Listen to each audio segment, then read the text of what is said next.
Today I'm going to show you how to tat a flower pendant using needle tatting. The whole instructions for this are available on Instructables under Learn Needle Tatting with My Flower Pendant.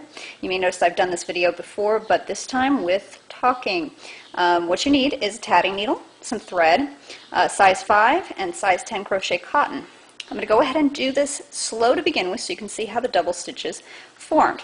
So that's the first half, and here's the second. It's basically a half hitch knot, and that is all you're doing. This flower starts off with a ring of 6 double stitches, 1 picot, and 6 more double stitches. Now how you make a picot: start the first half of your double stitch, but instead of pulling it right next to the other knot, you're going to leave it there while you finish the second half.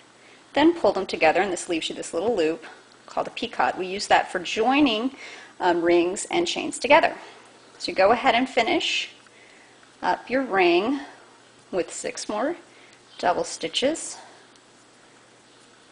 To close a ring, you're going to slide your needle through the knots, grabbing the tail with your finger down here so it doesn't close up all the way. You're going to pull your needle through that loop you just made and continue to tighten that until you have a nice ring. You're going to flip that ring over and tie a knot to close it. Next, we're going to do a chain. You put the needle on the knot you made and start making your double stitches again. This chain is going to be 6 DS's, double stitches, picot, 6 double stitches, just like the ring.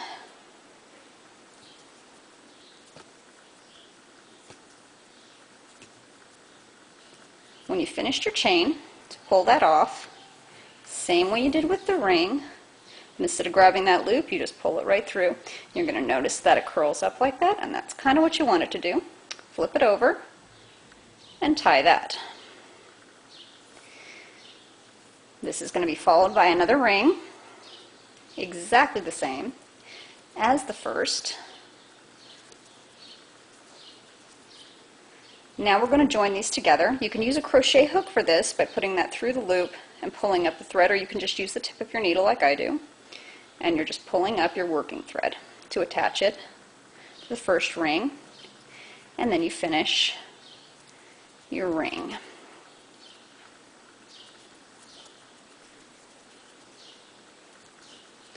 And remember, when you close the ring, you want to grab that tail to make a loop. Tighten that shut, flip it over, and tie it.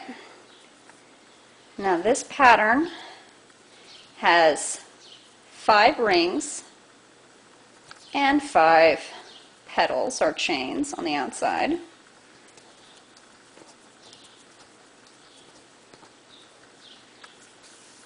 Though you can do this with more or fewer if you prefer.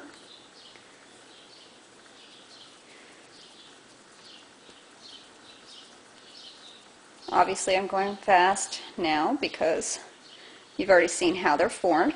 When you go to add the next ring, you're just going in that first picot again and grabbing up the thread to finish it the same way you did before.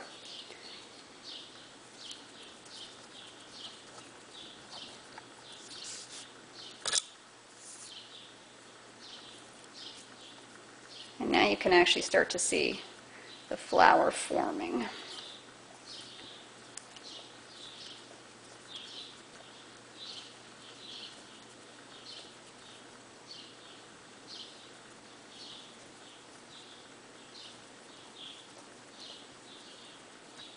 The nice thing about needle tatting is if you make a mistake on your stitches, you can literally just slide them right back off the needle and start over.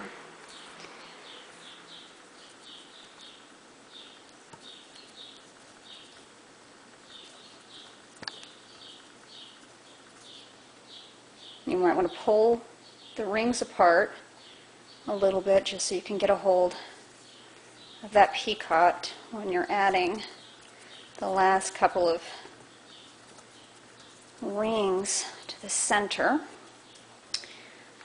Now if you make that first pea-cut too big, you're going to have a loose flower. If you make it too small, your flower is going to be really tight. So you just want to try and experiment until you get a good fill for how big you need to leave that pea-cut. Now these end ones on the chains are also a great place to add beads. If you want to add beads to your flower pendant, you actually want to load those beads on your thread before you start tatting, and then pull them into place when you get to a pea-cut.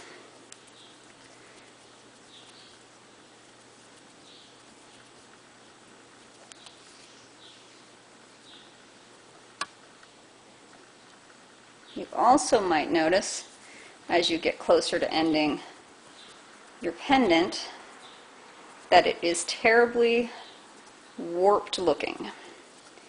This can be fixed with a quick press with a steam iron, although some people think that's the wrong thing to do with tatting and that you should block it by washing it and pinning it out. I, however, don't do that. So here we are at our very last chain.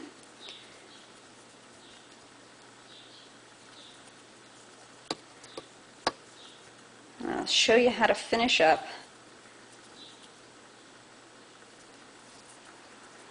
the pendant. Okay, so you've got your last chain. You pull that off and you're not going to tie a knot. What you are going to do is pull your needle through one of the stitches here at the beginning of the pendant. When you pull that closed, now you're going to flip it and tie it, and I recommend doing that one more time. Some people add glue to these knots. I am not one of those people. Now you've got these ends and you want to hide them. So what you want to do is take your needle, and if you haven't tied it too tightly, this should be fairly easy. You run it under the last few stitches, pull that through, and then you're just going to snip that off. Cut off the end of this, run the needle through the back side and snip that off. Press it, add a jump ring, and you have tatted a pendant.